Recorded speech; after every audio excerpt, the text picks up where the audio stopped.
Hello.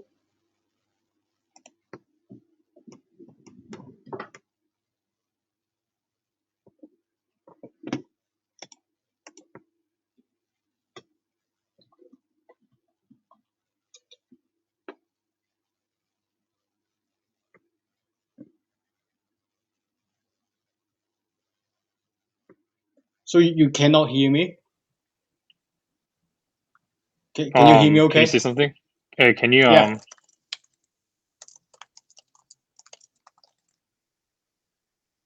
Okay.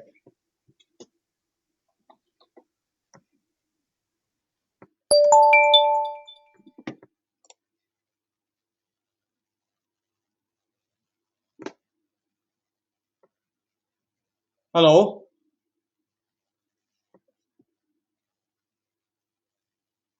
Okay, you can hear, but I at this time I cannot hear you. I could hear you before, but now after I rejoin, I couldn't see you and couldn't hear you. Can you rejoin? Oh God. Perfect. Yeah, I Hey, can can you see hear you and me hear. now? Yeah, yeah. Can you Yeah. see me? Can you see me and hear me? Um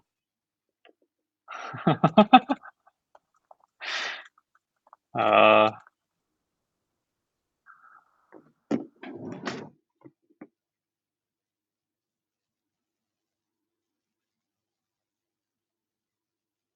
hey, can you hear me? Yes. Okay, cool. Okay. Perfect. Okay. Such a hustle. Um. Okay. Anyway, now we can see each other. We can hear each other. Perfect. Um. Okay. I think this is your question. By the way, my name is Yao. What's your name, please? My name is Shane. Shane. Yeah. Okay, nice to meet you. Yeah, my name Oh, is nice to Yao. meet you, yeah. Y-A-O. Yeah, Y-A-O. Okay. And Yeah. yeah, I think this is your question. Let's get started. Okay. So let me just so wanna minimize the deletion of characters such that we both strings become the same, right?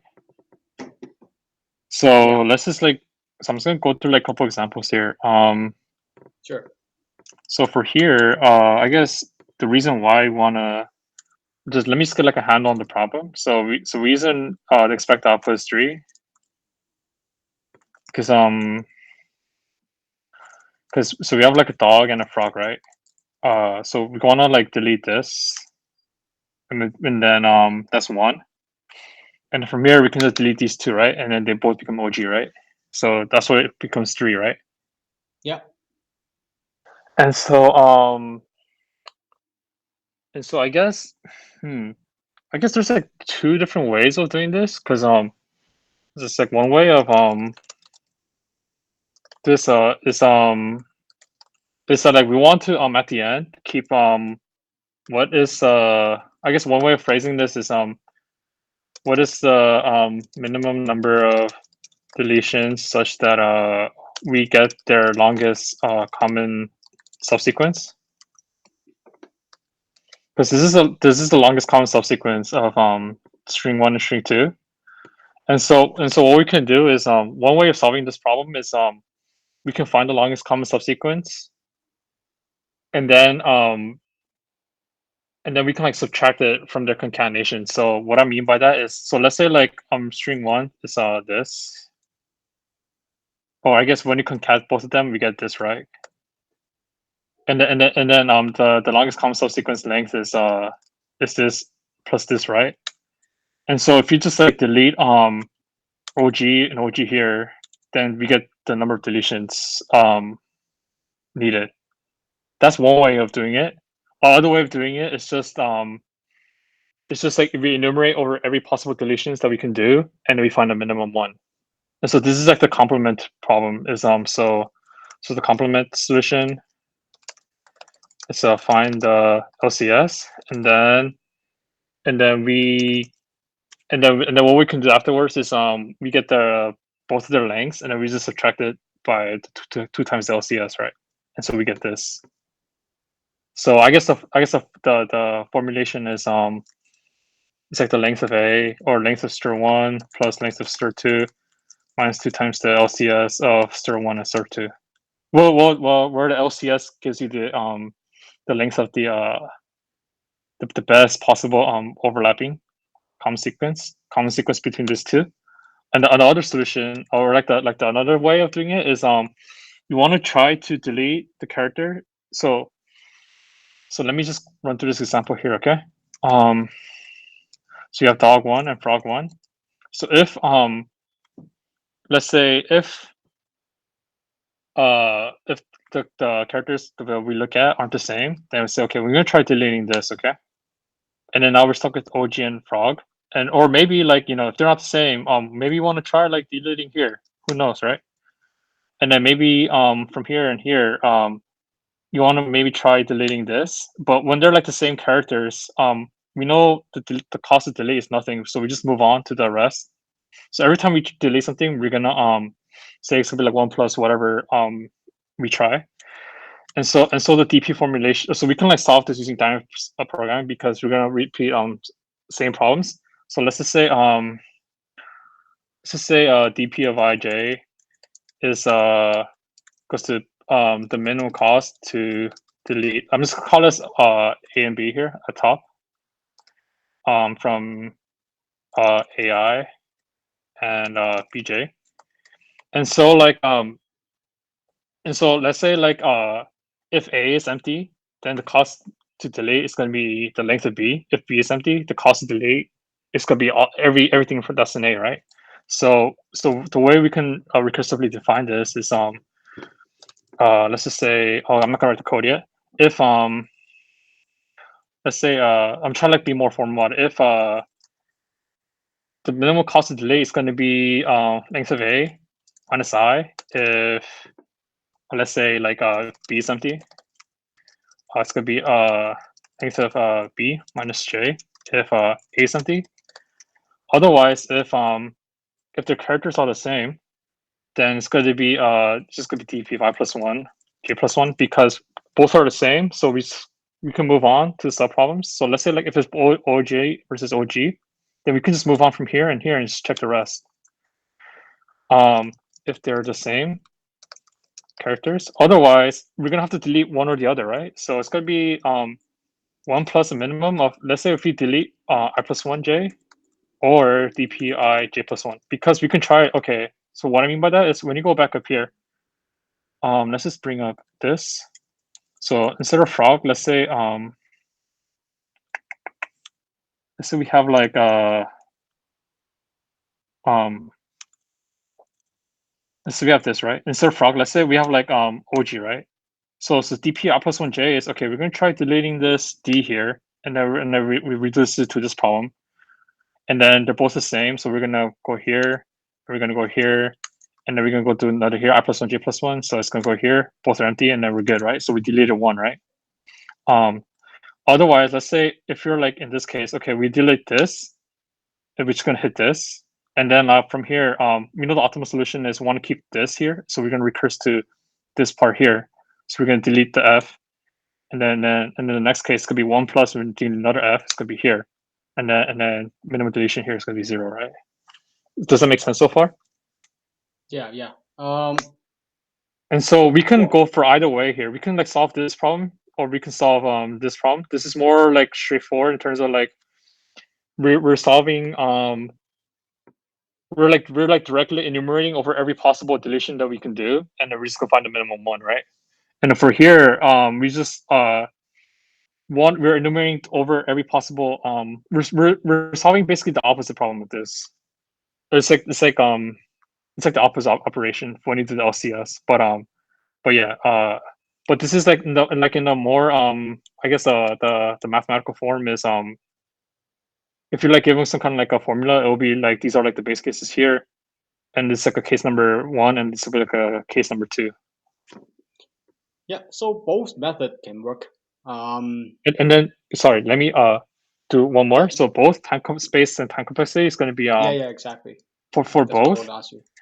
it's going to be O of length of A times length of B, because if you look at every possible state here for I and J, every possible combination is going to be from length of A, 0 to length A times, or like the product of 0 length, or it's going to like the do you know the term Cartesian product? Or so it's gonna What be like part? every, or it's like a Cartesian product, or it's like a more math term, but it's like every possible this. So you're enumerating to every possible combination of this, right? Going from it's like for every I, you're enumerating to every possible j's, right? So this is the time complexity here, and the space is going to be the same because we're caching this. But the thing is, we can actually optimize for space, but that'll be because we only need the previous row to solve it. But that we can like do that as like a follow up if you want. So space complexity is going to be same as the time complexity. Um, and then we can optimize for space if you afterwards. But yeah, but based on like what we have right now, this is what we have.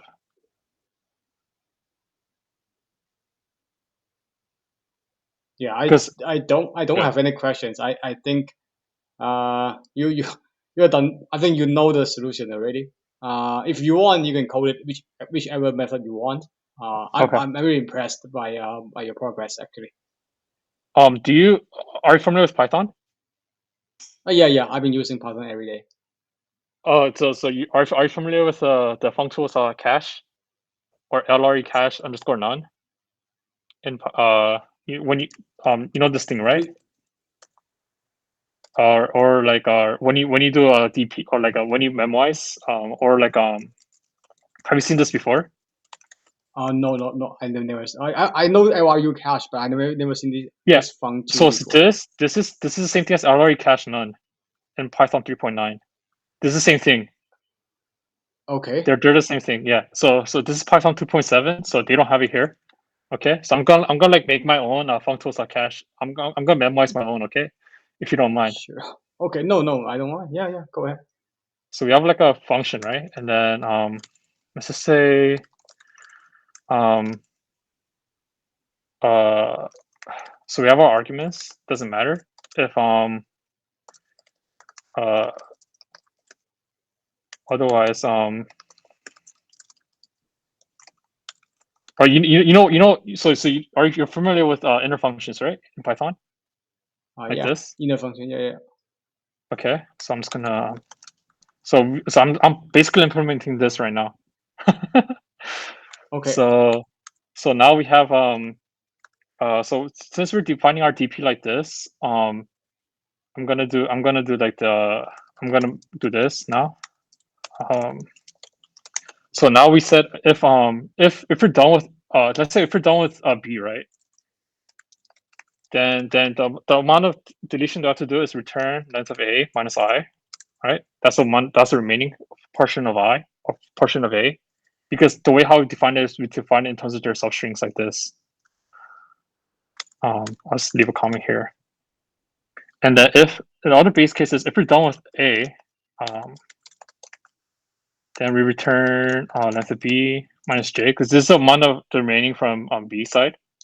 And then now the case is if they're both the same case, if they're both the same characters in the front that we're looking at in the what is it, suffix, then there's no deletion deletion cost. So if a sub I is a J, then we're gonna return dp I plus one, J plus one. Otherwise, if since now they're different, right? So we're gonna try to delete one or the other, and then we're gonna get the minimum one. So return one plus minimum of dp I plus one J. We try to delete from A, or we try to delete from B, and see the minimum one. So, and at the end we just return 0 comma 0. And I think we're good to go. So this is what I'm doing here. This is sort of like uh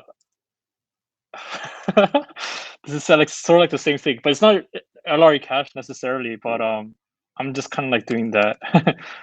um, yeah, this is more like a little Python thing. Um, yeah. So do you have any questions so far? Mm, I don't have any questions, but I've never seen that someone in Pramp used it like implement a cache before. So yeah, Well, I'm I'm impressed. because the thing is normally what we do is if you have like we can do this, right, and then we can say if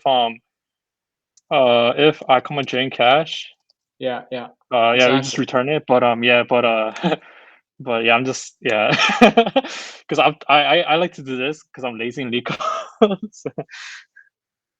Okay, yeah, So whatever yeah, works for you. Yeah. yeah. I'll just run some of the codes here, and then I'll just, if you don't mind, No, no, because I yeah, kind go of ahead. because I kind of ran through the example here, so I think it should work. So let's just say um let's see, we have dog, frog, um Honestly, some. you are the most impressive guy I've ever seen in Pramp. Why? Why do you say that? Well, yeah, I mean, I'm sitting here didn't say nothing, but you basically solve the entire thing between like 13 minutes. So Okay. Yeah, so it's 3000. I think we're good. Um, so I'm just gonna hit submit, okay? sure. Oops, hold on. Do I just run tests? Okay, it says unlock. Okay, yeah. Uh, I'm ready to test my code. Wait, tuple is not describable. Wait, is it wait mm, wait, where's hold on, I don't know what's happening here. yeah, I don't think you need those. Yeah, I don't think you need those.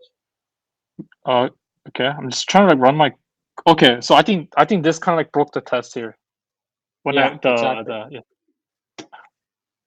You okay. are Uh all done. cool. Do you want me to try the other way? I could do the other way too. If you want. I'll run through it. So I'm just gonna cache it, right? Um so we know uh assert dp is equal to, so this has to be the same. So let's say so if you're done with J, that means there's no common thing, right? So if you're done with J, right, that means there's nothing that's common, right? Because it's an empty string, right? So does that make sense so far? Hmm. Right? So if I is done, there's nothing common because it's an empty string, right? And now we said if what if they're the same, right? If they're the same, so let's say like we take OG and then OG again. Oops. So we take like I'll just put up here like OG and OG, right? If they're the same, that means the common subsequence is at least one, right? So if I is equal to BCJ, return 1 plus LCS I plus 1 J plus 1, right? Otherwise, wanna like try to like delete one, or by delete one I mean, so let's go to like frog and then dog, right? Or let's just go keep here, right? Well, what we want to do is we want to, since we want the maximum one, we want to try like deleting here. Okay, if we delete the F, will this give me the best LCS, right? If you delete the R, will this give me the best LCS, right? It would, right? So all what we do is return the maximum of DP I plus 1 J or DPI J plus 1, right? Want to try deleting either one and to see which possible deletion is going to give us the best LCS. So the code kind of looks the same here, but it's a little bit symmetric. One goes for the minimum and the one goes for the maximum here. Okay. And so this should so I'm just gonna do this assertion here, and then yeah, I'm just gonna return dp00 because it should be the same. So I'm gonna hit run test again. Uh-oh, fingers crossed. Wait, what? Okay, hold on, I messed up somewhere. Um, okay, I think it was hit and hit. Wait, let me see if the formula is right. So if we go here, if you have hit, then the LCS is H and then T, right?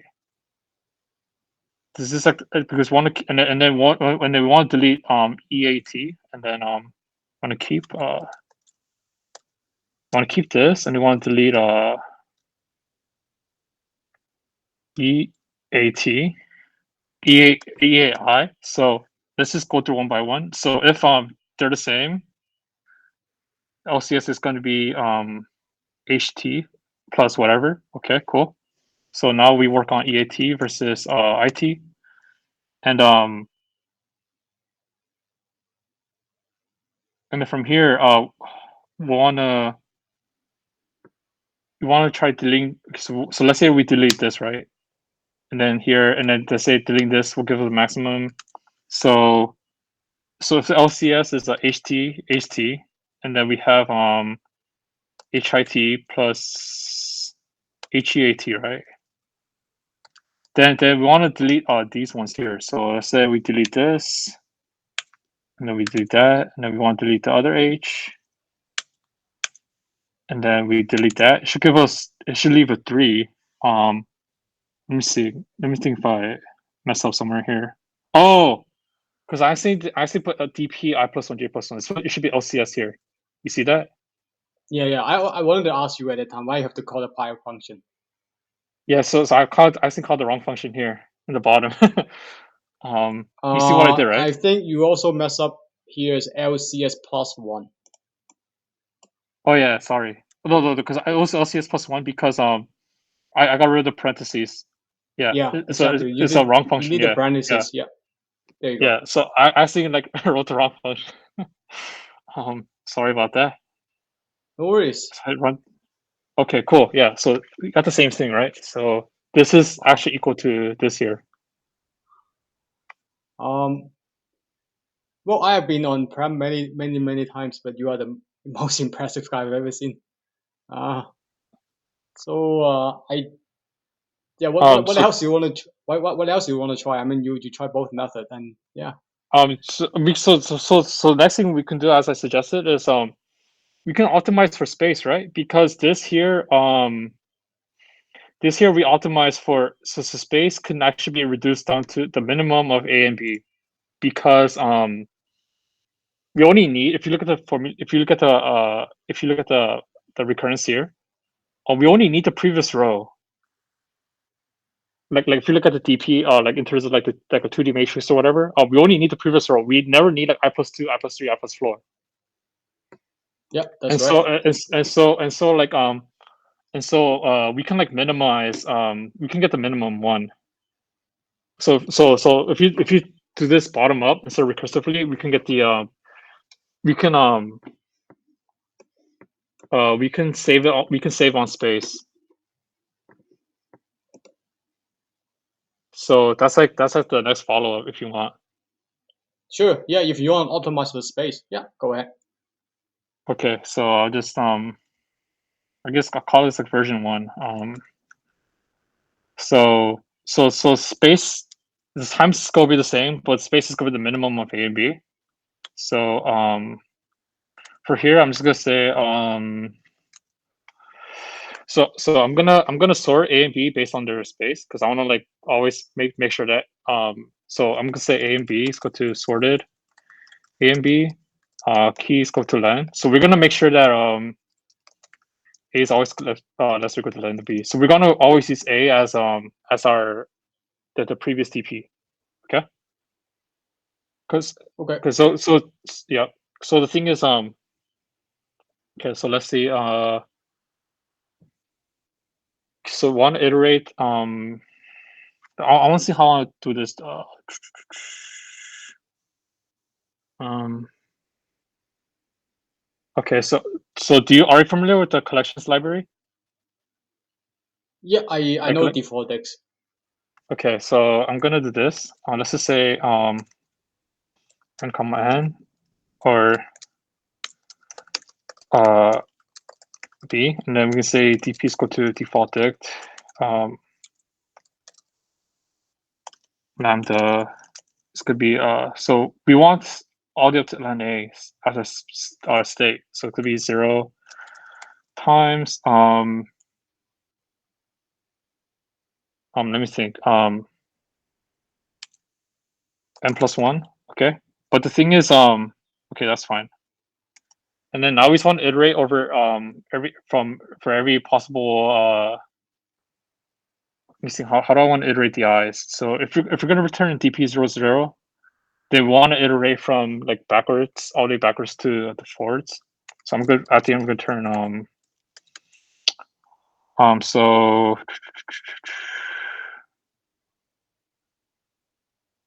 let's see. For I in range, so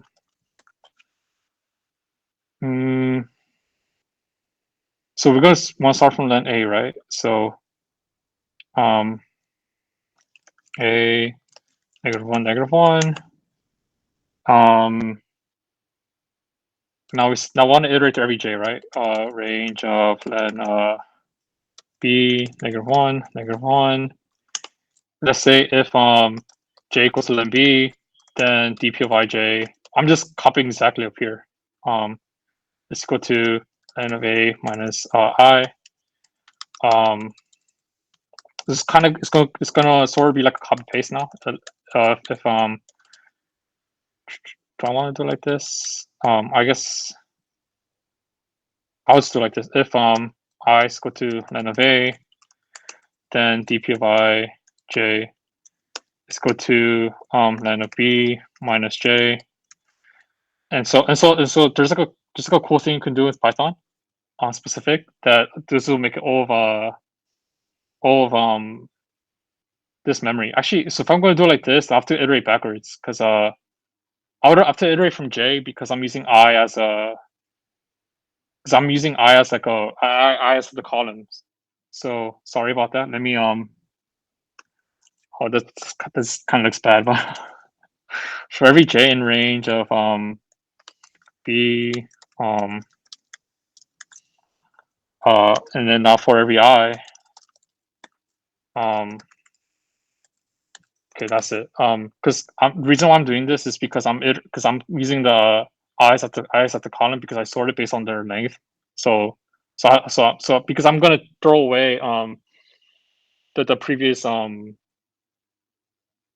or I should name it like this. Sorry, because I'm gonna throw away the previous I because I don't need it anymore. Because you only need I+1. You never need I+2. That's why. Does that make sense so far? Okay. Yeah, kind of following. Yeah. So I'll show you what I mean, right? So if so this is gonna be copy and paste. So if len of okay this hold on, we sorted this right. If B equals to sorry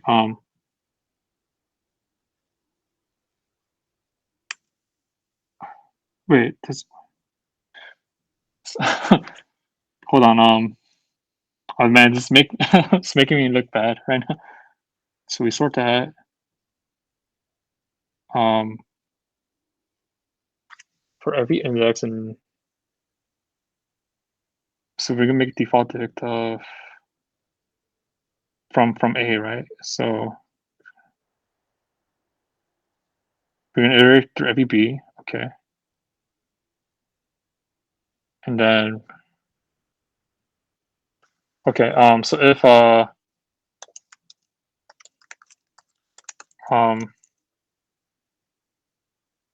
is that sorry, it's my is confusing right now because it's like it's sorry. So, okay, hold on. No need to apologize. I'm very impressed Yeah, already.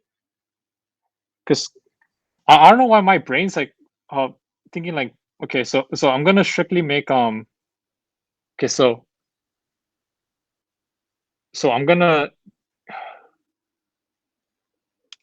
let me think. So if you do that, I'm thinking like how I should do this part. So I'm gonna want to keep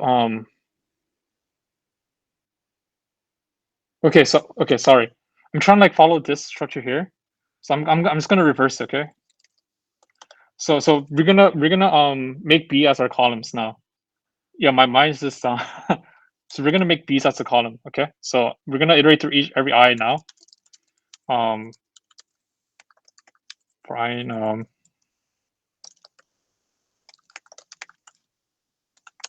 then now for every J. Okay, this is better now. So if J equals to len B, then len of A minus I. um if I equals to ln a, then we say dp on ij. Oops. Okay, I think this is much better. If they're the same, oops, a sub I is equal to p sub j, then dp of I j equals to dp I plus 1 j plus 1, else it's going to be dp of I j 1 plus minimum. And then now we say if now how do you make it like now the thing is this looks n squared memory, right? But how do you make it all or like a minimum memory, right? Because this is the minimum part, right? Because we sort it and reverse it. So it's the way to do that, since this is dictionary, if we just delete that, right? So this will delete the entire row above. Because Oh, okay. after we're iterating done with this j, we don't need the I plus 1 anymore because we computed for this current I. And so we just delete it, right? Okay, okay. Yeah, I got it. Yeah. So reason why it's confusing is because when you see like the way how I set up J was that the J kind of mapped to this B here, and then like and then when I was when I when and then when A was a minimum and I was trying to delete that, it just kind of like did the opposite thing in my brain. So I just had to like put this reverse here because the J the I sort of mapped to B and the J mapped to A if I didn't reverse it, and so like my brain was just like it's like some kind of like opposite thing going on. So I think this will work. So let me just try this, okay, for here. I'm just gonna you don't mind if I run code, right? No, yeah, go ahead. Okay. Wait, where's assert? Oh no, this assertion is bad now because it has to be like this. Because I reversed it. Well, default text not defined. Okay. Yeah, it's So unique collections. yeah. Import default dict. Okay. So 300, right? And then to prove a point, I'll just print the DP so that it's a minimum of A and B. So let's just say this is Python 2.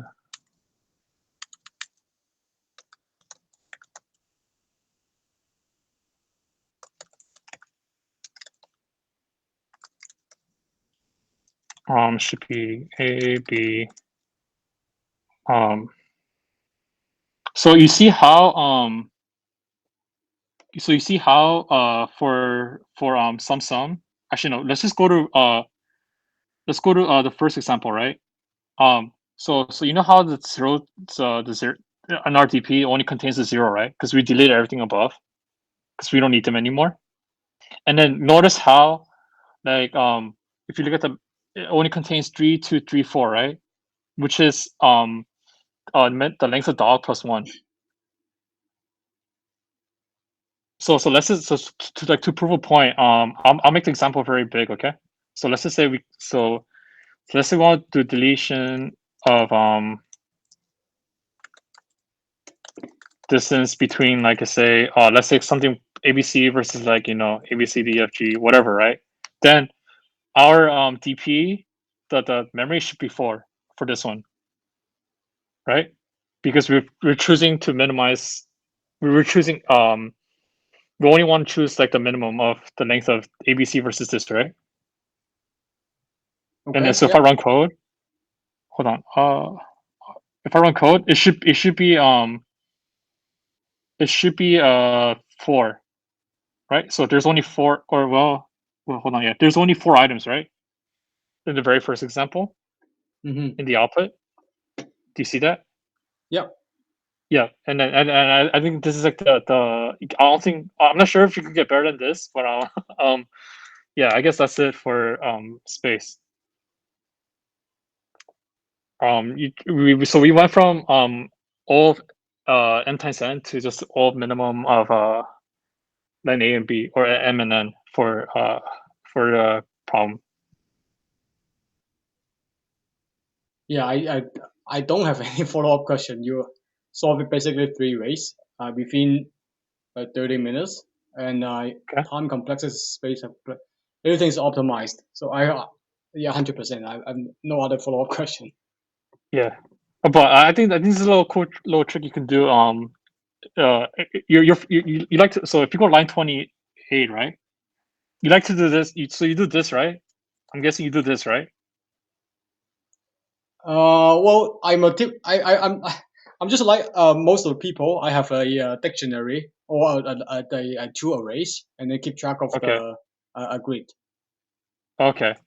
Oh no, But I just like to do it recursively because I think because you don't have to like worry about iterating through I and j like this, and like do it in like a topological order. Because it's sort of like it'll sort of like if you do recursively, it'll sort of like solve the problem for you without having to like think about iterating which I and j first as well. But that's just more of like that's just a little bit more different. But yeah, yeah, I like to do it recursively. But the this is problem with this recursive is solution is yeah. yeah, this is really cool. The problem with recursive solution is like we said before, like I mentioned, it's a memory, right? Because the thing is like you can always optimize for memory here with a iterative approach. That's what like makes it better. But the code may not be as clean as a recursive one. But yeah, Yeah, this is really good. Yeah. yeah. But this is like a little trick I like to use because if you let's say if you don't have default dict, right? Then this will be like instead of this will be like less out. It'll be like this, right? Let's say NDP is equal to um this is what you have to do, right? NDP yj equal to 1 plus minimum of dp or dp. Well, there's no I anymore. It's NDP of j now. It's equal to like dp of I plus 1 um or it's gonna be NDP of j plus 1, right? It'll be like this. And then here instead of this, it'll be like dp is equal to NDP, right?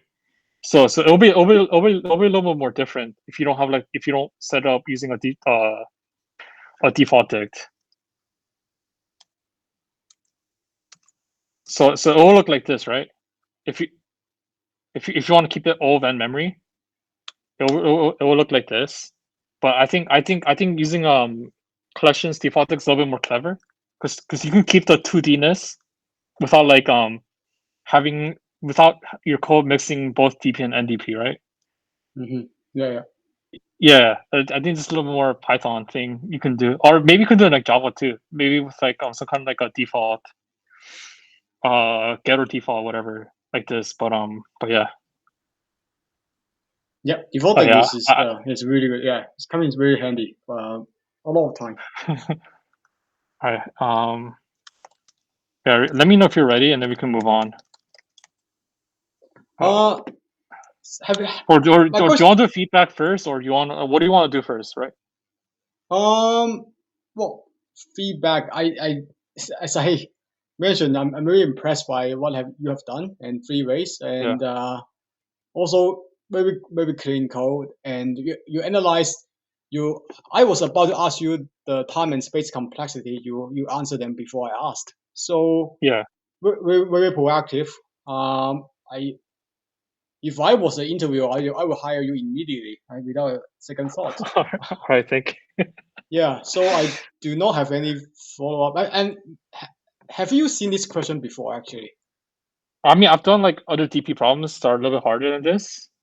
I want to oh, say this is more of like more like a standard DP question, more like in terms of like I don't say standard because you know my level of standard may be different from other people's level of standard because because like because the thing is like because what this DP is like just try every possible way and see what gives you the best one, right? That's and so like the way how you enumerate over that is like you want to take like the way how I defined DP was dp of ij is equal to this, right? It's equal to let's see right here. I'm just gonna put on line 25. I defined that as this, right? And now you just have to like go through every possible case that well if one is empty, then you just do a bunch of casework right afterwards. yeah. So But so basically, you yeah, have go never ahead. done this before. I mean, you already done something like that's harder than this, but you have never seen this before. I've done like edit distance. This sort of feels like edit distance. I've done other DP problems that are harder. I guess you can say that. I'd honestly this is Okay. very standard DP problem because it might be different because some people who've never done DP, this is very hard for them, right? Um, Yeah. I'm, but but uh but but um but the thing is, what DP is, you just it's like a TFS. You're trying every possible thing. Only exception is you're just caching everything, right? Mm, And so yeah. and so the question when you do DP is okay, what are the states that you need to enumerate over to exhaustively enumerate over every possible to exhaustively enumerate over the graph, and then from there, like since this so you can think of this as a node in a graph. A node is to for a node in this particular graph is a tuple where from I and j you can transition to this or you can transition to this. So let's say let's say I want to make a graph out of this problem, okay? So this is more like this is more of a theory, okay? So I'm gonna write it down here. Um, so so oops. So I'm gonna write down. So this is more like, I want to say, are you familiar with DP? Like, how familiar are you with it?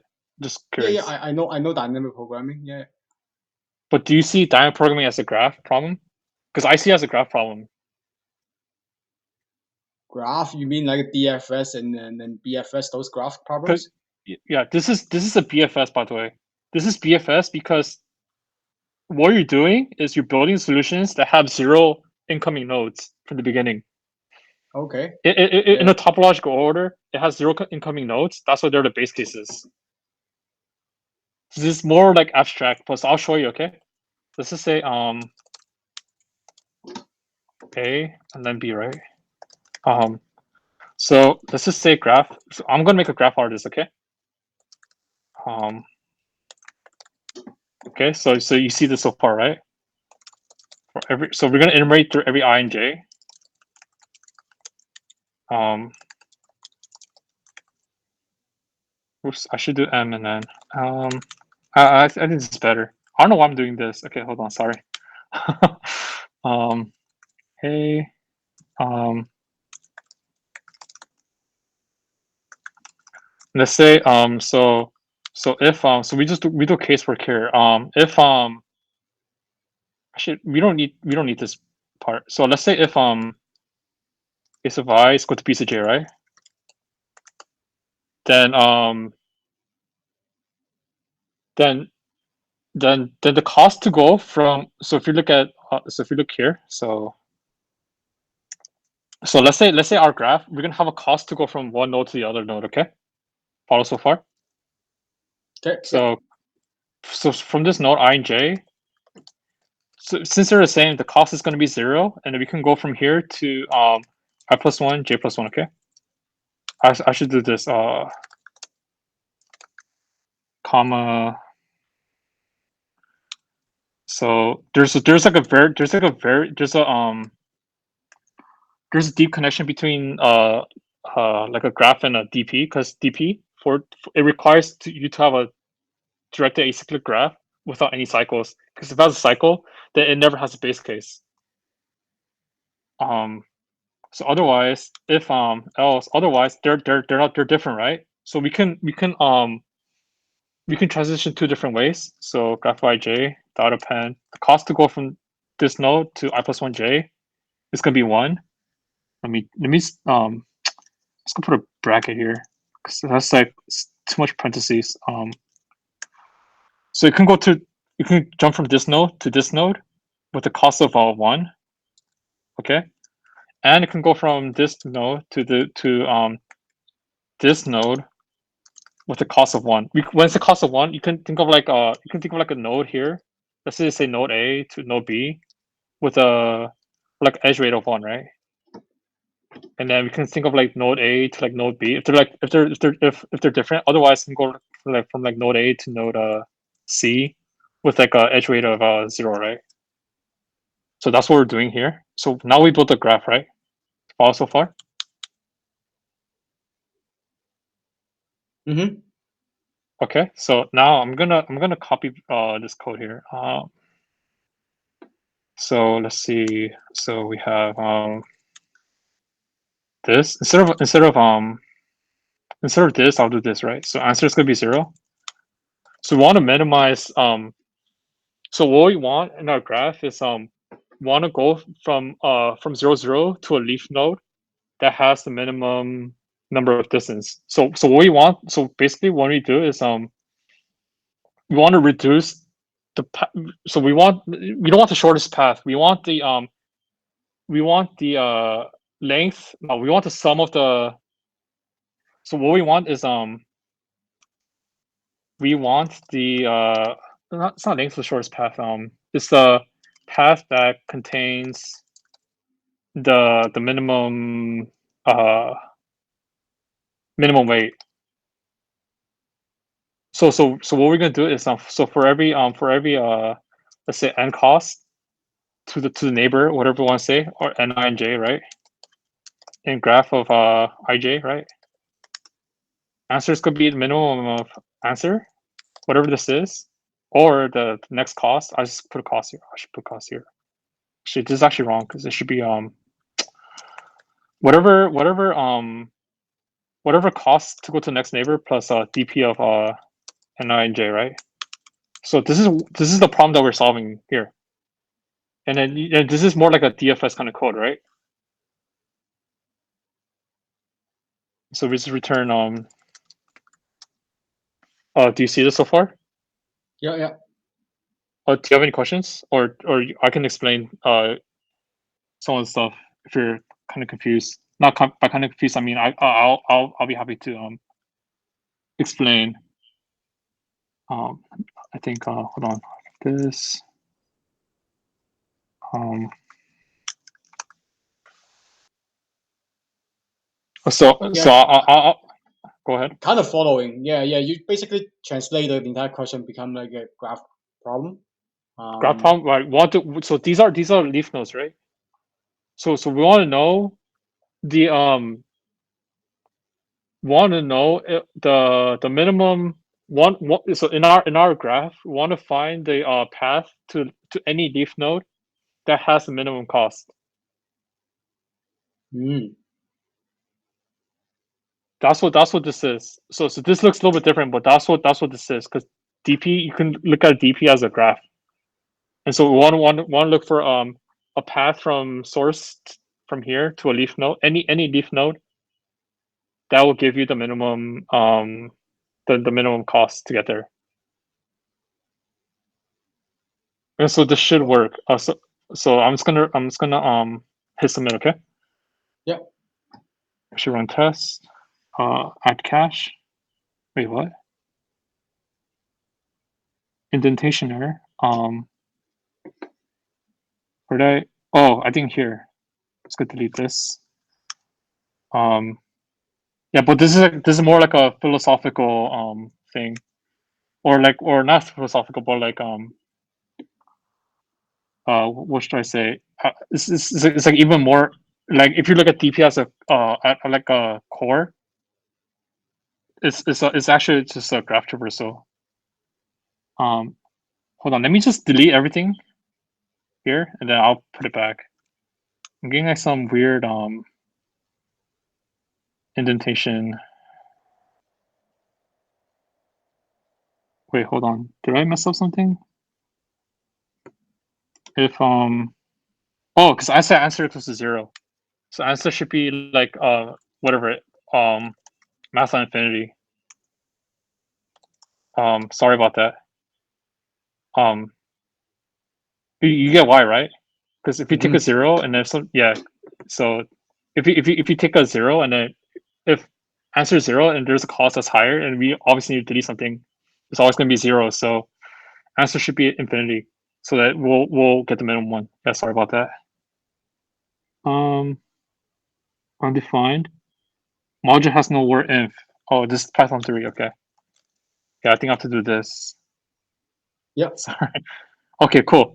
So There you you go. see what I did here, right? So it becomes into like a find the shortest path to any leaf node, right? If you look here, Yep. Yeah. Yeah. yeah. So that's how I see DP as like this. I guess I'll put everything back. So as this as this graph problem. So um Very good. so do you have any questions or uh, Well, yeah, I was trying to follow your code, and I don't have any questions at what I said. Yeah, it's really so I can like very so I, very impressive. so I'll just clean this up a little bit more. So since our defaulted, we want because this is a little bit hard to read, so I'll just clean up a little bit more. So I'll do something like this. Uh, we have a cost. We have a what do you call it? Neighbor. I was gonna call it neighbor, and then we have a cost, right? And so graph.pen know the neighbors go to I plus one, j plus one, cost is go to 0.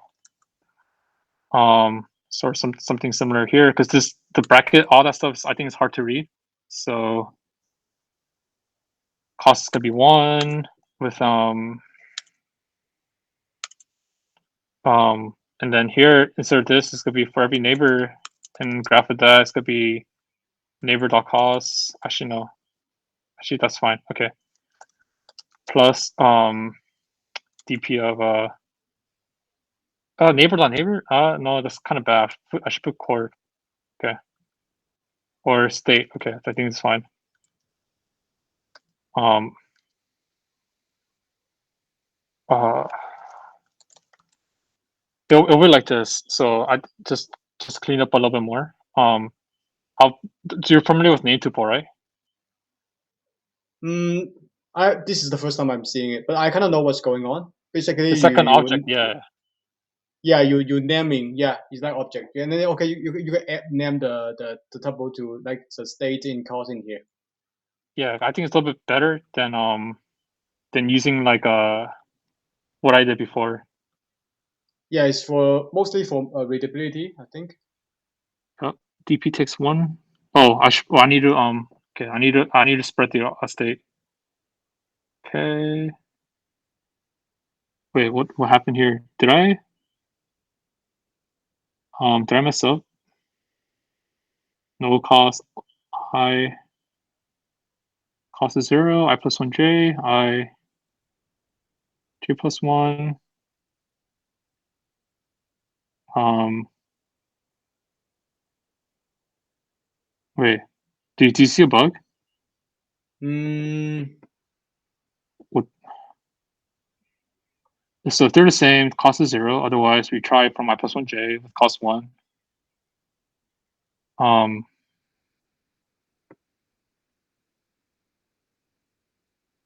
I just got it. Uh, oh, I put cost equals 9. Okay, never mind. I thought it was a 0. Okay. Yeah, cool. So yeah, but maybe because so it's like so that's what, like I said before. This doesn't look like a. So if you go to lines 32 through 42, this doesn't look like a graph problem. But since this node here, if you're a node where none of these are true, then this node has 2 edges going out. This node here was going to have 2 edges going out here, and line 42. okay.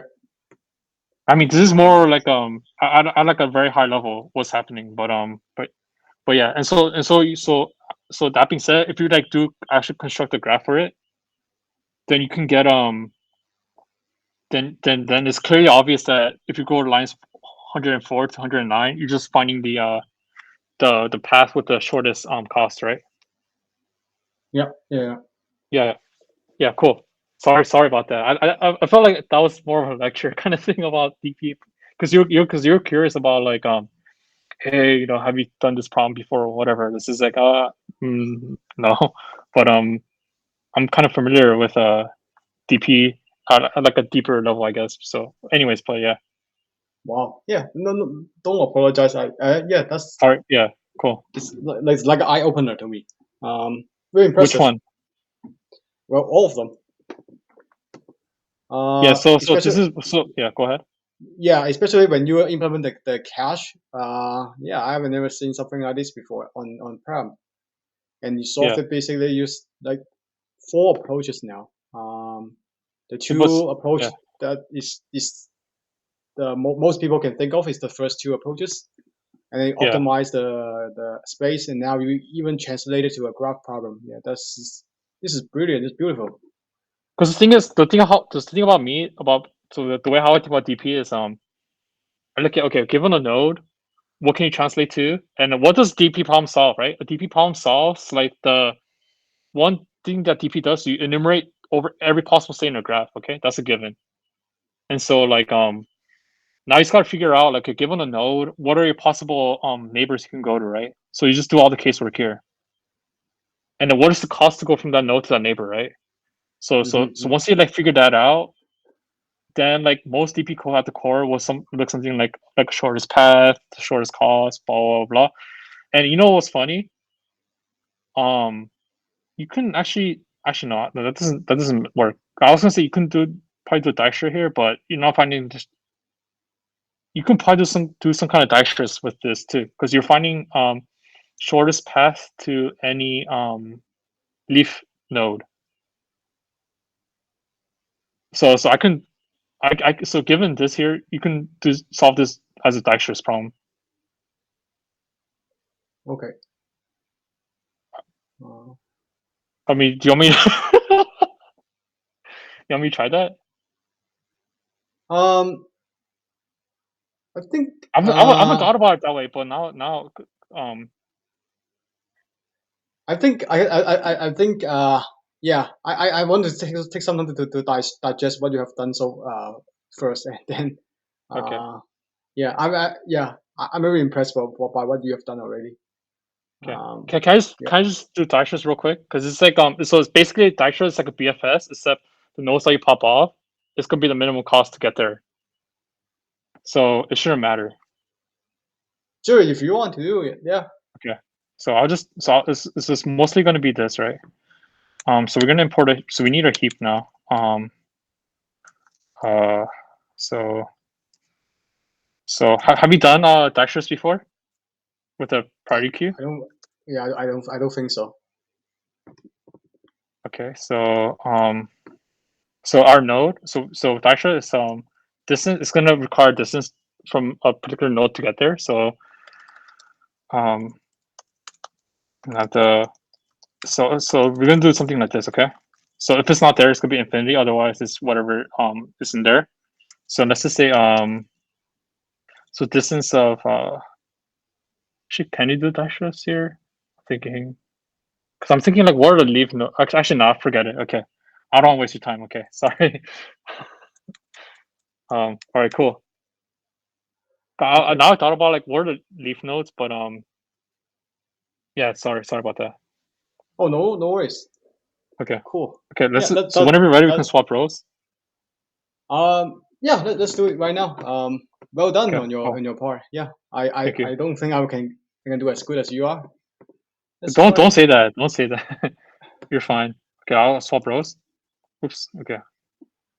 So basically, you're given two arrays, right? You're given an array and some target k. You want so in your output, you want to find all the pairs x y such that x minus y is equal to k, and you guarantee that the arrays could be unique, and k will be non-negative integer, so k will always be greater than 0. And by the way, how many leak code problem you have done so far? Uh, quite a bit, I guess. I'm kind of embarrassed. No, no, no. but Don't be impressed. but the I've thing done is, only. number of leak code the problem doesn't matter in my opinion, because like you're gonna hit up. I've talked to like different people. They do like a bunch of problems, like 500, 600, whatever. But like they kind of still suck. But suck, I mean like sometimes like they might memorize the solution, but like I think like what you should do is you should have like a good mental model of like how DP works, how any other stuff works, and then be able to like problem solve your way out of a problem, I guess. Okay. Wow. Because it's cause like once you have like a good general idea of like how DP works, how DFS, BFS, whatever works, then like number of problems shouldn't matter at that point. But like but the exception is like very hard DP problems that are a little bit different. I mean, I think those are like non-interview type of problems, more competitive problems. So I don't think you have to worry about that. But just get like a good feel for like how graph how you can translate a problem into a graph, I guess, or like kind of like get you very far. And that's what I think. Because I think a DP has a graph, and then you saw like how I was able to like translate that into like the shortest find the shortest path, right? To any Yeah, leaf yeah, node. Yeah. Yeah. yeah, yeah. That So was very impressive. Yeah, so yeah, so want to start with this? yeah. Let's try it. Okay.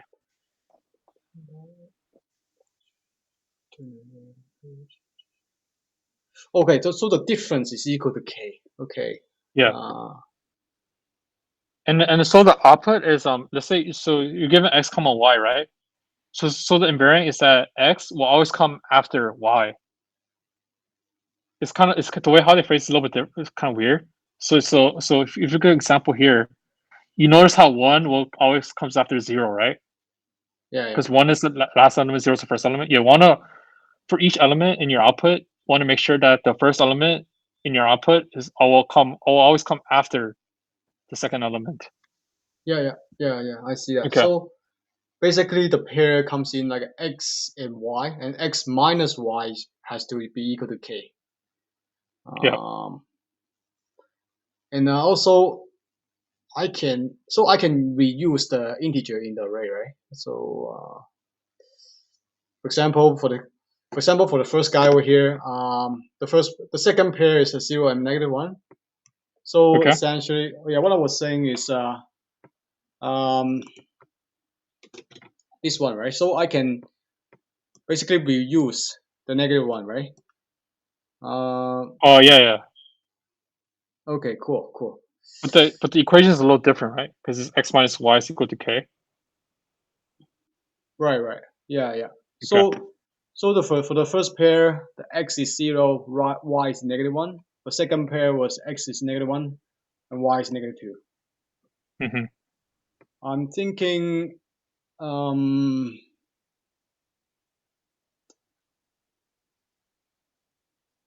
yeah, I'm thinking. This is what I'm thinking. Okay. Okay. Yeah, I cannot come up with an impressive proposal like you do, but I just think of like a more like a regular person. No, Um, no, no. I'm a regular person too. It took a little bit. It took a little bit to get there, but yeah, I'm a regular person too. Don't worry about it. uh, I think so. So this is called an array, Okay. and also I might need a set to Okay. translate the whole thing to be basically become a set. Okay. So set is easier for me to look up because it's only Right. take a big old one. Mm-hmm. And then when I traverse the array, for example, um, in this case, is k is equal to 1, right? So I know what I need, right? So for example, when I come across the first guy over here, and the number right in here is equal to 0, and what Okay. we need was um, so in this case, x is equal to 0, and the equation works out to be x minus y equals to k, which Yep. is 1, and just reverse the equation. So that means x minus 1 equals to y, and y is what we're looking for. So it's equal to -1. So I will look. So and then in this case, I found that what we need for y is -1. So I can use a set to look up back to the array to see I can find that. In this case, I can. So that will be one of the solutions. Right. Uh, But the and ordering, so the output ordering matters, right? Because the 1, 0 comes before 0, -1, like you mentioned, right? 1, 0. Yeah. So yeah. So the answer will be 0 and -1. So yeah, is that what you look? What you asking? Yeah, but the output, you see how the very first element is 1, 0?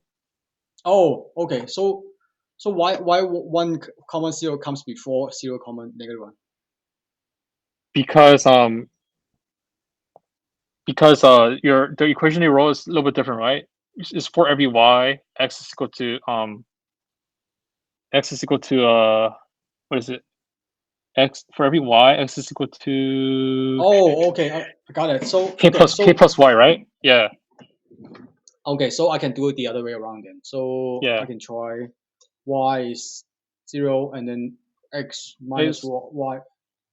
right because Yeah. remember, like I said before, x has to come after y, right? Exactly. Okay. Yeah. Yeah. I got it Yeah. now. X has to come after y. Okay. Yeah. Yeah. Yeah, it's kind of confusing. Yeah, I was like, I was a little bit confused too. Don't worry about it. Yeah. That's good to know. So x is equal to 1 plus y then, and in Okay. this case, it's 1. So basically, one of the solution will be 1 and 0. So that would be the first Okay. guy. Right. Yeah. So for time complexity will be big O n. Okay. Because I only have to traverse the array only once, and then space complexity will be big O n as well. Okay. So let's say you want to optimize for space. Let's say you want all of one space. Then what would be the time complexity? Oh, you mean You mean reduce the space complexity to be big O 1, Yeah. and then okay. So if that is the case, um,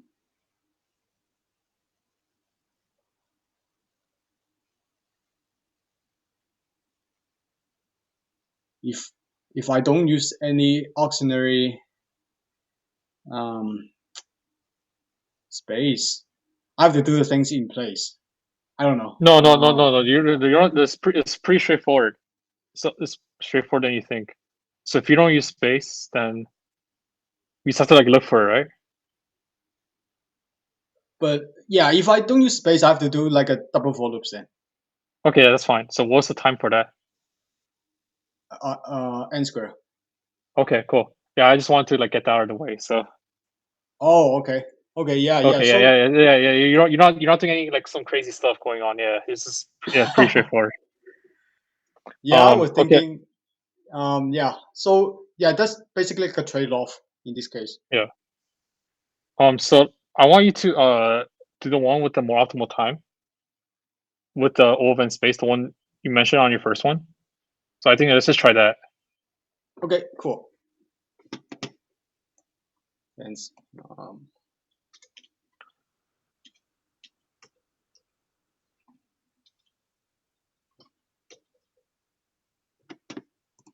okay, so I need a set.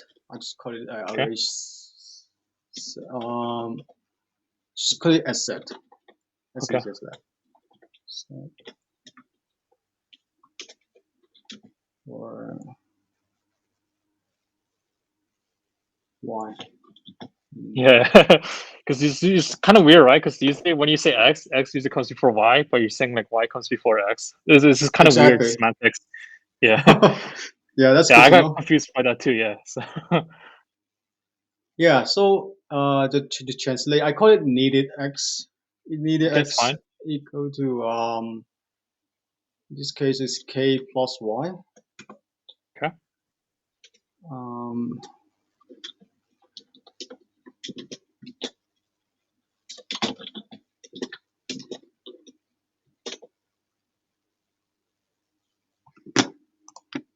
Also, I need the results. This is okay, a list. If that's in the set, so and then result, and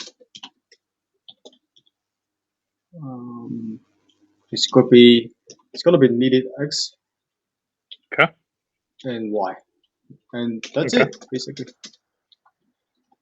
between. I think that's basically it. Okay, so I think I'm just gonna like put another quote here. Yeah, that's it. Just like close out this comment. So Okay, let's run that to see if that okay. works. Uh, Oh yeah, shit. All right, cool. perfect. Um, Well, this is a lot easier than your question. yeah, definitely. Yeah, I Okay, like how you realized the key to this question is to like manipulate the equation so that you reduce the time complexity, right? Because you can specify x in terms of y, and so you don't need to like do another solver for to look for the x, right? exactly. Because you, yeah. So I think that's like the key point, and you got it pretty quickly. And Um, hey, Shed, I always spend the last few minutes to talk to my Pram friends, and okay, go ahead. yeah, I'm not sure if you have time to chat. Um, That's fine. Yeah. yeah, so I'm not sure where you are. I'm actually located in Canada. Um, I'm so in I California right now. oh really? Yeah. Are you interviewing any companies right now? I'm prepping for them, but not right now, not really. But what happened? Yeah, I'm yeah. Go ahead. mhm. Well, I had an interview with Google. I Okay. think almost a month ago. I didn't make it Okay. though, unfortunately. Damn. Yeah, I wasn't prepared enough. Um, I passed the first round of phone interview. I didn't pass the second round, which was tough. I think it is tough for me. I was asked to code up a iterator, a iterator Oh, I love device. iterators. I love iterators. I know you do. I know you do. Well, How do you it know I wasn't. do? Yeah, I love it. Well, I can see that you love to code up the cache, right? Yeah. So I kind of know that you kind of like those object oriented programming Because kind of stuff. Python, the way how Python is designed, I think, is very like iterator friendly. So you can like do some crazy stuff with iterators. Like like what kind was it like a peak iterator? Like what kind of iterator were they looking for? Like you want like nest you want to like nest them or I don't know. I'm just thinking. Um, I don't remember exactly the question was it, but that was not a popular question. It was if you go Is it Lico, yeah, yeah? if you Is it go like iterating to Lico, a tree or like what kind of iterator were they looking for? yeah, that's a good question. It was just a it's not a tree. It's just object. Okay. They ask you, yeah, they ask you to code up an object. So I know that you're gonna love those kind of stuff because you love the code, the cache. So LRU Yeah. cache. So that's one of the most classic LeetCode problem actually. Right. So yeah, so if you go LeetCode, Yeah. you go LeetCode and then you search for um, iterated object oriented programming, something like that. Yeah. And the question that I got was a variation of those. But if you get those, I Okay. mean, you get that guy. The guy who asked me was he was a research engineer in some like machine learning lab or something in Google, Yeah. in object detection, something like that. Yeah, I hated myself. I didn't do well. That's why I come Uh, back to LeetCode and I come yeah. back with my Pram guys. So, Okay. um, yeah. Actually, do you mind me? Where are you working right now in Silicon Valley? I'm in school right now. Oh, you're a student. Yeah. Oh, okay. I thought you were quite experienced. No, I have no experience at all. Like, I'm doing this because like I don't want to go to grad school. You know, I'm just I'm studying math right now, but yeah, I'm not gonna go into I don't go to grad school for that stuff. So yeah, Oh, so you I are need in to math. You are in math major. yeah, but I want to study. I'm doing this so I can yeah, it's for I think it's better for me in the long run. So Oh, okay. I thought you were in CS major. I mean like I mean like so you don't need all the CS theory. I think Like you don't need to know all that stuff. You just need to like know algorithms, but like the CS they teach for algorithms is more like prove why this is true or why this works or why this algorithm goes, it's bounded by blah blah blah, right? It's more like solving a math problem than like solving these kind of problems, right? Yeah, because I actually I'm not from a CS background. I'm also from a math and stats. Um, Yeah. yeah, I'm actually an actuary in Canada. Okay. Yeah, so but actuary is not as making as much money as like software engineer, unfortunately. Um, So I'm thinking like you're trying to get into like a from actually you can go like data science or maybe like a machine learning engineer, right? Or if you yeah, if you if you're like yeah a lot of those theory of those are statistical theory. They are the same, right? So those yeah distributions and the data things is the same. yeah. But in terms of job market, it's still not as broad as a software engineer, Yeah. unfortunately. I So mean, you still have like a good like you still have like a good like fundamental and like a thinking way to like. I think that the rigor you learn from school probably like you'll probably like learn very quickly. So I think that's good. would you mind me? Which school are you at right now? I'm at a USC right now. USC. What school? I'm not familiar with University of Southern California. Oh, okay. That's a famous one. I mean, it's whatever. Like, I That's don't a think cool one. Yeah, yeah. like I don't think about good or whatever. I just think like if you're I don't know like to get to where I was, it definitely took a lot of like it took more like deep thinking. Math requires like you can't just like brute force the problems and get better at it. You have to like I think to get better, you have to like know intuitively what's happening, right?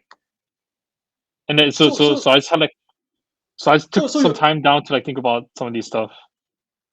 Shen. So your major is like pure math and math, like just Yeah, pure math. Oh, yeah, okay. Like apply math or theoretical math.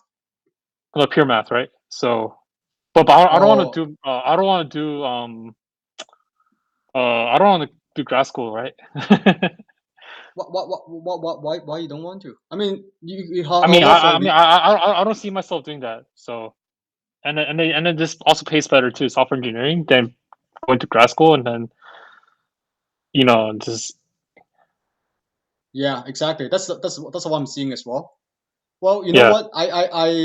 It cost me like 7 years to finish my actuarial destination. yeah. I mean, seven I years. mean, you, So I mean, like actually, you learn like bunch of stuff, right? Maybe like learn how to do like machine learning and do all these other stuff that comes with it towards the end, right? But so I think you do get a lot. I think you do get a lot of like good skill out of it. Um, maybe like the title, maybe like actually it can be like data science, right? But they just don't call it data science, right? So yeah. Insurance company, yeah. Some people call it. Well, basically, it's still it's a lot of data work for sure. yeah, I guess they just So yeah they just call it differently, and then that's why part like they get paid less or whatever. But yeah, but no, I do respect that actually stuff because yeah. you know quite a bit of actuarial stuff. Huh? No, I don't know. I kind of know, right? I don't know like the machine learning stuff behind it. But I think I could like probably study and then probably do stuff. But I know basically it's basically data science, right? But I guess the actuaries came before data science. That's why it's called actuaries, I think. And they that's what I'm thinking. I could be wrong. Yeah, I And wouldn't recommend. yeah, Well, if I had a kid, I wouldn't recommend my kid to go into actuary stuff. I don't think it's worth it. It kind yeah, of it's still. I mean, an average actuary in US making 130 for yeah. FSA for a 40 qualified actuary, but it's still like only 130, right? Compared to people in Silicon Valley, right? Yeah, They, that's what I was thinking. Like I'm thinking like actuaries are data scientists, but it's just like the industry is different, right? One is industry is like part like more tech, and then the other one is like more finance or whatever, right? So maybe that's what I'm exactly. thinking. Yeah, Yeah, exactly. I actually a programmer for a bank in yeah, in Canada. So basically, I'm doing both programming, mostly Python, and then yeah, actuarial stuff. So it'll be Yeah. combined. Yeah. So what's your dream company in Silicon Valley now? I mean, which one are you aiming for? I don't know. I don't think so. To be honest, I don't think about like dream stuff because it's like the way how I think about it. If you like put them on a high pedestal, in my opinion, like if you fail, I don't know, that might put you in like depression or something like that. So I don't think about like dream this. I'm just thinking more like, okay, I need to like to get to this, I need this level of skill, whatever. So I'm trying. So I think more in terms of like what skills do I need to get in, kind of thing. So I don't think of I don't think of like a dream base or whatever. I just think of like, okay, here are the skills I need. This is what I need to get good at, and so I just focus on like that kind of stuff. Yeah, you are the most impressive guy I've seen on. I just once again on Pramp. I've seen a lot of Yeah. guys. This is not the first day out on Pramp. I've been here Okay. for months. Yeah, I thought you are. I thought you were a experienced No, I'm not. engineer. I'm not. I'm not. I'm not. I'm not. No, I'm not. I've no. I want to be, but unfortunately, I think you I can don't know get any it. of that stuff. I think you can get on any company you want. I mean, based on what I'm seeing. Okay. Honestly, All I right. Thank mean, be you. confident. Yeah, be Yeah. confident. And how long have you been in decoding or pramping actually? So leak coding, probably about like a year. Only a Just it, year. like Oh not, wow. but not like every day straight, right? It's just like spread out. When I have time, I'll do it. Um, So this is but the this, so this is your fourth year? what do you mean? No, leak code is No, 1 year.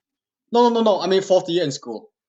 Yeah, Okay, so last year. Okay, good, cool. Yeah, yeah. so But then yeah. But yeah, the go thing ahead. is like the to get more out of leak code, I think I feel like I get more just by deeper thinking by like or like I don't try to grind through problems because like I feel like if you grind through problems, you're just gonna forget about them anyways. Right. I feel more like at a deeper level what it's actually happening, right? Like the way how at a deeper level I showed you about the DP, right? It looked more like a mathematical equation in terms of recurrence, but you can break that down to a graph, and then it's like you can like reduce it into like a graph, some kind of like a optimize on graph traversal kind of type of problem, right? So I get more out of like those deeper thinking sessions to just think about problems like in a deeper way, I guess, in a more abstract way, and then I can kind of like use that framework to like solve every type of problem, I guess. Do you use any other resources other than Nico and Pram? Like No, it's what? self-taught with the leak code. Wow. Yeah. Okay. So the whole CS thing you learn it by yourself. Yeah, but the CS thing, the thing is, I don't know any like C level, like systems level or operating systems level, uh, type of programming, right? Like what goes on the machine, like that kind of stuff. That stuff, I don't know. But Yeah. I'm confident that I could like teach that stuff on my own, or I can just take the course and then like I think my programming is I guess kind of good enough to the point where I when they give an idea, I should be able to implement them. Yeah. Exactly. Um, So yeah, honestly, those theoretical stuff they don't ask you on the interview. yeah. Uh. But Yeah. if you have like a good intuition about them, I think you're able to like make these deeper connections to these problems. Because you're solving Oh yeah. like the if you solve like the most general case of it, or like the like what I did before when I solved TP as a graph case, then you should like have confidence to solve other types of problems Yeah. because you're reducing the problem to like a very simple version of it, right? So Yeah. So typically for my experience with yeah, interviewing them, so I was close to interviewing Amazon, but okay, unfortunately they found somebody before my interview section, so that's why I yeah, didn't have a chance. And but based on my experience, and also I heard a many story from other Prem guys. I always talk to them. I love to talk to people on Prem. okay, And so based on what I heard, so three types of question basically. The most important type will be legal. right, Second will be behavioral. So okay, basically, yeah, how do you deal with a coworker and how do you deal with failure? Those nonsense, right? So it's right, basically telling a story. Nobody knows if that's true or false, but the hope that it yeah, is true. And the third one is the language specific questions. Okay. Yeah. So let's say they ask you um, cache, right? That's exactly what you implement, cache. Yeah. And also, what's the trick? So default deck, those kind of stuff, like a more iterator, right? Iterator, and they call Right. it the function next. So those like a Right. most like a language specific. But if you tell them that you know Python, and they wouldn't ask you the question like from like JavaScript. Right. That's, Right. yeah. So I think, but they Yeah, they I don't know wanted. any JavaScript. I want to know some JavaScript, but I didn't put in Yeah, the I time think. to. Yeah, I think it's pretty easy to. I mean, but I think it's useful for web development. Well, so Um, what I say when I say I don't know JavaScript, I don't know like the JavaScript tools like with the asynchronous stuff. All the I know how to code like I know how to write for loops and stuff, but like, I don't know like the deeper features of like working with like async whatever asynchronous stuff kind of stuff like those kinds of things. I don't have an understanding for them yet because I haven't put in the time to um prioritize that yet. But yeah, but yeah, I yeah I wouldn't prioritize those tasks. I mean, just if you are just aiming to prepare for interviews, they not yeah yeah necessarily ask you. I heard that for smaller companies, they might ask you technology specific questions. But yeah. for like Google, like for fan companies, mostly just lead code. Like Just I don't know how concurrency works. I don't know how asynchronous stuff work. I don't have any understanding for that stuff yet. It's just more like data yeah, source. I think I just like index heavily on data sources and algorithms. those things. I think it takes you maximum a week, and then you go on YouTube, and then a lot of YouTube guys talk about Yeah, that. I just feel like I could just look Yeah, up documentation for them and how people write good code with respect to what they want to do with those kind of stuff, and then kind of like model your way of how like quote unquote that maybe the experts may do it, and then you can kind of like get good at those stuff very quickly. So I'm not too scared about no, not no, scared, but I'm not too afraid about learning those stuff yet. So the way how I try to learn is I try to come up with a mental model of like whatever graph, DP, whatever it is, and then try to like come up with a good one, I guess. Or yeah, I don't know how to explain it, but yeah. I, I do get you a little bit. So Sean, another question I want to ask you is math, okay, right? Math is not related to statistics, right? And so statistics and go a little bit more will be data science and machine learning, right. deep learning. So obviously for from person like you from a math background, and why do you choose data? I mean, a software engineer rather than Because data science.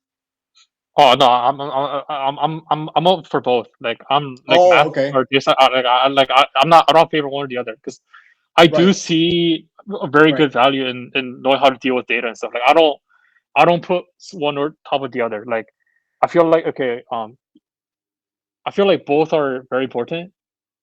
right, I'm not saying you should be skilled in both because obviously there's opportunity cost to like learn one or the other. But I don't say like software engineers tier one, data science tier two. I don't think like that.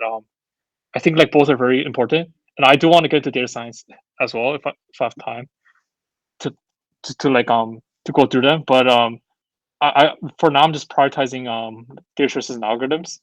But yeah, but eventually I do want to hit into machine learning and more of the data science stuff. yeah. I actually the first thing that I just don't have time for it, or I just didn't prioritize that. Th- so that's the reason why I'm not like in it right now, I guess, or like spending time on it. It's yeah just I think priorities. That's it. yeah I think that's a good move because um you at least good at one thing Yeah, that can give you that can get your foot in the door, and yeah, then you can learn whatever you want and whatever you need afterward, right? So yeah, I think that's a very good move, rather than you know a little bit of everything.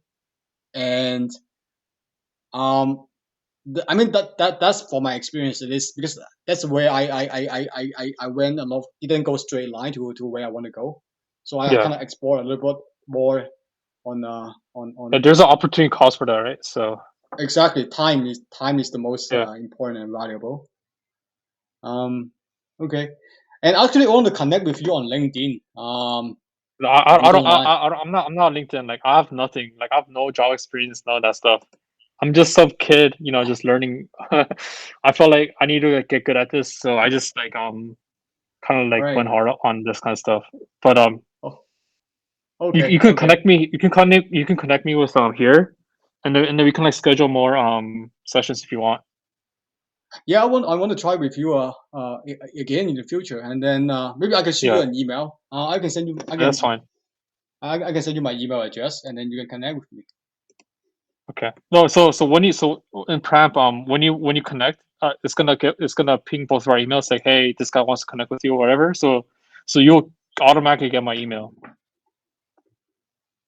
because You there's like a connect to peer kind of thing, right? At the end. Oh, okay. Yeah, yeah, yeah, yeah. Yeah, Right, yeah. right, right. That'll automatically do.